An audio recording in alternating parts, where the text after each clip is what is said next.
Hello everyone, welcome to our next lecture, that is lecture 21. So এই প্রথম অঙ্কটা আগে দেখো। এই অঙ্কটা দেখার পর সবার প্রথম আমার মাথায় যে আইডিয়া আসছে, 4 - y কে যদি আমরা z ধরি তাইলে তার যদি ডেরিভেটিভ করি দেন হচ্ছে জাস্ট সিম্পলি 1 আসবে। তাইলে আমি এই যে ওয়াইটা সেটাকে তখন আবার রিপ্লেস করতে পারবো 4 - y থেকে। সেই আইডিয়া থেকে আমি যে রুট সহ টার্মটাকে z ধরলাম। এবং লাস্ট লেকচারগুলো থেকে আমরা শিখছি রুট ওভার সহ যদি কোনো টার্ম থাকে তার স্কোয়ার করে ডেরিভেটিভ করাটা বেশি বেটার। তো স্কোয়ার করলে 4 - y হবে। এবার যদি স্কোয়ার করে ডেরিভেটিভ করি ওয়াই এর সাপেক্ষে তাহলে জেড স্কোয়ার, তাহলে 2z আসবে, কিন্তু জেড যেহেতু ওয়াই না তাহলে dz/dy আসবে। 4 কে ডেরিভেটিভ করছি ওয়াই দিয়ে 0, আর মাইনাসের ওয়াইকে ডেরিভেটিভ করলে -1।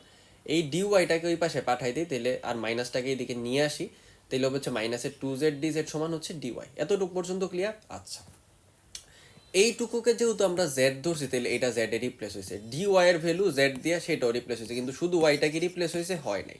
তাহলে এখানে আমরা খেয়াল করছি 4 - ওয়াই হচ্ছে জেড স্কোয়ার, তাহলে শুধু ওয়াই কত? 4 - জেড স্কোয়ার। তাহলে এবার কি এই ওয়াইটাকে এটা দিয়ে রিপ্লেস করতে পারবো? পারবো।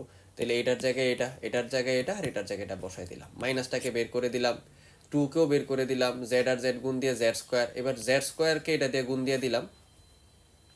এখানে একটা ছোট্ট ভুল হয়ে গেছে, এই ডিজেডটা এইখানে না, এই এটা হওয়া উচিত ছিল ব্র্যাকেটের বাইরে, ঠিক আছে? সো এটা আসবে এইখানে, ওকে ফাইন। সো এবার জাস্ট এই জেড স্কোয়ার দিয়ে গুণ দিয়ে 4z² z⁴ আর বাইরে ডিজেড। বাকি ইন্টিগ্রেশন জেড স্কোয়ারকে ইন্টিগ্রাল করলে z³/3, z⁴কে করলে z⁵/5। আর লিমিট তো খুব সিম্পল, এই যে ওয়াই আর জেড এর লিমিটের চার্ট করা আছে, তোমরা বাকিটা পারবা। এক্সারসাইজের 14 হচ্ছে তোমাদের হোমওয়ার্ক। এবার এই অঙ্কটা অলরেডি তোমরা পারো, এটা দেখেই জানছো এটা হচ্ছে a²x² প্যাটার্ন। তাইলে এটার ক্ষেত্রে হচ্ছে x = a sin θ ধরা লাগবে। তাহলে এখানে 16 আছে, দ্যাট মিনস হচ্ছে 4², তাহলে x = 4 sin θ ধরবো। ডান। তাহলে থিটা ধরছি, তাহলে থিটা দিয়ে ডেরিভেটিভ করে দিছি। 4 sin θ জায়গায় 4 cos θ আসছে, 4কে ওই পাশে পাঠিয়ে দিলাম, dx এর ভ্যালু বের করলাম, কারণ আমার এখানে শুধু dx আছে। তো dx এর রিপ্লেসমেন্টে থিটা বসাই দিলাম 16, তো 16 x এর জায়গায় 4 sin θ স্কয়ার করে দিলাম, তাহলে 16 sin স্কয়ার থিটা। এবার লিমিটের দিকে মনোযোগ দিই। x আর থিটা ছিল, x = 4 sin θ, তাহলে যখন 0, x যদি 0 হয়, 4 দিয়ে 0 রে ভাগ দিছি, তাহলে কত হবে? 0 হবে। তাহলে sin θ কততে? 0 হয়, থিটা 0 হলে। আবার x যদি 4 হয় তাহলে 4 = 4 sin θ, 4 দিয়ে 4 কে ভাগ দিলে 1, তাহলে sin θ কত হবে? 1। sin π/2 তে 1 হয়, sin 90 তে 1 হয়, তাহলে θ = π/2। এই দুইটা লিমিট কেমনে আনছে আশা করি বুঝতে পারছো। এবার জাস্ট লিমিট বসাই দিছি, তারপর এটা লিখছি, এটাকে ওই যে 16 কমন নিলে 1 - sin স্কয়ার হবে cos স্কয়ার, তাহলে রুট করে দিলে 4 cos θ, আরেকটা 4 cos θ মিলে 16 cos স্কয়ার থিটা হইছে। আমরা জানি cos স্কয়ার থিটাকে ইন্টিগ্রাল করতে গেলে সামনে একটা 2 থাকলে ভালো। তো 16কে 2 × 8 চিন্তা করে 8 বের করে 2 রাখছি। 2 cos স্কয়ার থিটা হচ্ছে 1 + cos 2 থিটা। সো 1 এর জন্য ইন্টিগ্রাল করলে থিটা আসবে, cos 2 থিটাকে করলে sin 2 থিটা, কিন্তু 2 থিটা যেহেতু থিটা না, তার ডেরিভেটিভ হচ্ছে 2, সেটা আবার নিচে আসবে। এবার জাস্ট লিমিট বসাই দিছি 0 থেকে π/2। সো ফার্স্টে আমরা আপার লিমিট বসাইছি, তাহলে থিটার জায়গায় আর এই থিটার জায়গায় π/2 বসাই নিলাম। তাহলে থিটার জায়গায় π/2 প্লাস সাইনের 2 × π/2 / 2 মাইনাসের। আবার এবার লোয়ার লিমিট 0 বসাবো, তাহলে 0 বসাইলে 0, sin 0 / 2 sin 0 এর অ্যান্সার 0, তাহলে এটাও 0, এটাও 0, π/2 তো π/2, আর এটা হচ্ছে 2 আর 2 কাটা sin π, sin π এর অ্যান্সার আবার 0, তাহলে 0 এর 2 দিয়ে ভাগ দিলে অ্যান্সার 0। দেন আলটিমেটলি সব কিছু কাটাকাটি করে 4π থাকে। তাহলে হোমওয়ার্ক হচ্ছে এক্সারসাইজে 15 এর 1 2 3। 1 মোস্টলি আমি করে দিছি, 2 তে হচ্ছে x = 2 sin θ ধরবা, 3 তে হচ্ছে x = 2 sin θ ধরলে অঙ্ক সলভ হয়ে যাবে। এবার এই অঙ্কগুলা দেখো, এই অঙ্কগুলো আমরা অলরেডি ওই যে ইউভি চ্যাপ্টারে পড়ছিলাম। e⁻x * f(x) প্লাস এর f'(x) হলে অ্যান্সার হচ্ছে e⁻f(x). ওই অঙ্কগুলা বলছিলাম যে এই অঙ্কগুলো ইম্পর্টেন্ট, কারণ এগুলো অনেক সময় পরীক্ষায় চলে আসে হুবহু, কারণ অঙ্কগুলা ছোট হয়। তো e⁻x sin x plus cos x দিছে, তাহলে sin x এ ডিফারেন্সিয়েট করলেই cos x হয়, তাহলে আমি f(x) f'(x) পাইছি, তাহলে এই পুরোটার ইন্টিগ্রেশন করলে e⁻x sin x আসবে। এবার লিমিট বসাইতে হবে 0 থেকে π/2, তাহলে একবার π/2 আসবে e⁻x এর x এর জায়গায়, sin x এর x এর জায়গায়, আরেকবার এই 0 আসবে এইখানে, আরেকবার আসবে এইখানে। সো আমরা লিখছি দুইটা।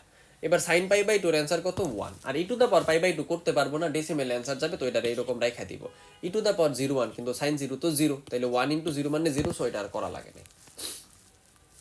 এই অঙ্কটা আমরা করছি 10.4 এর ইউভি চ্যাপ্টারে যখন আমরা করছি। সো আমরা জানি এই যে এইটুকু ইন্টিগ্রাল, এই ইন্টিগ্রালটা একটু বড়, ঠিক না? কারণ এটাতে কই আনতে হবে। সো এইখানে লিমিটটা আমরা আপাতত আগে ভুলে যাবো, আমরা শুধু চিন্তা করবো এটা হচ্ছে এইটুকু ইন্টিগ্রেশন শুধু দেওয়া আছে লিমিট ছাড়া, তাহলে এটা নিলাম। নিয়ে এটারে আগের মতো সাজাইলাম, যেমন করে সাজাইতাম এক্স এর সাথে একটা +1 একটা -1 দিয়ে, তারপর ইন্ডিভিজুয়ালি ফ্র্যাকশন আলাদা করলে এবার এইটা এফ অফ এক্স, এটা প্রাইম অফ এক্স। দেখো এই যে মিলতেছে, এই অঙ্ক আমরা আগেও করে আসছি। তাহলে এইটার ইন্টিগ্রেশন করলে অ্যান্সার আসবে two the power x into x plus one. তাহলে 0 থেকে 3 পর্যন্ত যদি ইন্টিগ্রেশন করতাম তাহলে লিমিটটা খালি 0 থেকে 3 হইতো, বাকিটা তো এটাই থাকতো। অ্যান্সার আসতো টু দ্য পাওয়ার এক্স থেকে এক্স প্লাস ওয়ান। এইবার খালি আমরা লিমিট অ্যাপ্লাই করে দিব 0 থেকে 3।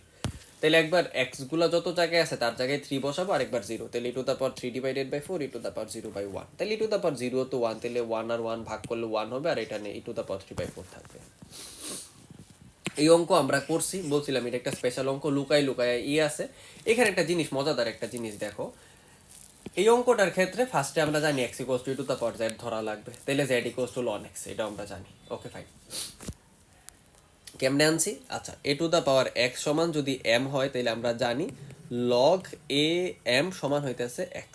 তাহলে z x আর e এর চিন্তা করো এরকম ভাবে আছে, তাহলে x equals to the power z, তাহলে আমি পড়তেছি two the power z equals to x। তাহলে ডেফিনেশন অনুসারে log e তার উপরে x দিলে সেটা z হবে, তাহলে এটা ln x না, সো এই জন্য লিখছি z equals to ln।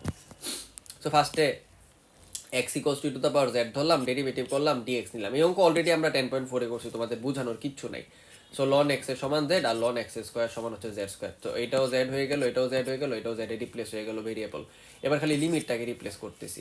So x যখন 2 ছিল তাহলে এখানে 2 বসাইছি, ln 2 আসবে। ln 2 0.63 লেখার কোনো দরকার নেই, 693, শুধু ln 2 লিখবা। 0.693 আসে যতটুকু আমার মুখস্থ মনে আছে। আর e এর ভ্যালু যদি এখানে বসাও, ln এর অ্যান্সার আসবে 1। সো এবার z এ আমরা লিমিট, এই যে 2 থেকে ই ছিল যতক্ষণ x ছিল, কিন্তু যখনই z লিখছি ln 2 থেকে 1 মিস, এটাই হচ্ছে changes. e to the power z f of z f prime of z, কারণ এখন f অফ x আর লিখতে পারবো না কারণ ভেরিয়েবল z হয়ে গেছে। বেসিক্যালি একই formula, e x f x plus f prime of x। So answer হবে e to the power x into f of x। এবার জাস্ট লিমিট বসাইতে হবে, আপার লিমিট ফার্স্টে 1 বসাইছি, 1/1 হয়েছে, আর ln 2 বসাইলে e to the power ln 2 divided by ln 2। Already একটা করে দেখাইছি, e to the power ln 2 এর অ্যান্সার কেমনে 2 আসে, আর নিচে ln 2 থাকা যায়। 17 এর 1 2 3 হচ্ছে এক্সারসাইজের হোমওয়ার্ক। সো এইটুকু আজকের মতো থাকবে, এর বেশি আর দিলাম না। সো এইটুকু আগে করে নাও। সো আজকের মতো এইটুকু, সবাইকে থ্যাংক ইউ।